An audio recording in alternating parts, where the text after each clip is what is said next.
What's going on, everybody? This is your Legislation and Military Policy Director, Matthew Schwartzman, coming to you live from just outside the United States Capitol building with an Up to the Minuteman legislative update. Over the past week and a half, ROA has seen the reintroduction of supported legislation in both the House and the Senate.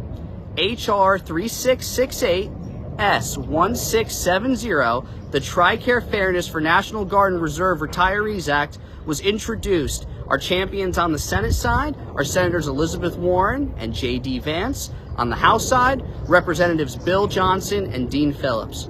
On behalf of the Reserve Organization of America, the nation's exclusive advocate for both the Reserve and the National Guard, I want to take a moment to say thank you to our champions on the Hill for reintroducing this important legislation and working closely with ROA to ensure its timely codification into public law.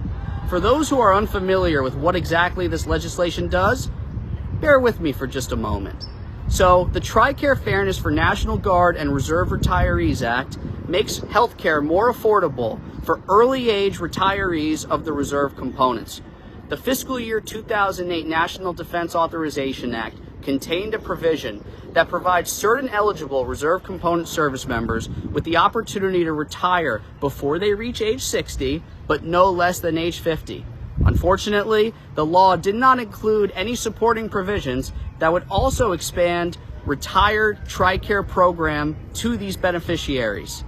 As a result, this beneficiary population, also referred to as gray area retirees, needs to enroll in the TRICARE Retired Reserve Program, which, no different than TRICARE Young Adult, has to come at zero cost to the government and 100% cost of the beneficiary. This inadequacy in policy and law not only negatively impacts the health and well-being of these gray area retirees, but it also degrades their financial readiness, harms institutional integrity, which, in turn, negatively impacts the integrity of the all-volunteer force. ROA is a strong supporter of this important legislation, which would ensure that these gray area retirees are able to enroll in the same TRICARE program as all other military retirees. There's no plausible reason that this retiree population needs to pay up to 4,000% more for their health care coverage than all other military retirees. This, in large part, is why ROA is a strong supporter of H.R. 3668, S.1670, the TRICARE Fairness for National Guard and Reserve Retirees Act.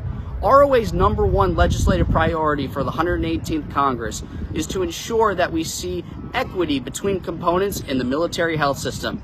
This legislation, without question, passes that litmus test, is honored by an ROA resolution, and brings us one step closer to ensuring that there are no disparities between components in the delivery of service-earned benefits. ROA looks forward to working with our mission partners on the Hill to ensure the timely codification of this measure in public law. And so thank you very much, everybody, for tuning in to this Up to the Minuteman legislative update, and I'm looking forward to coming to you again with another Up to the Minuteman update soon.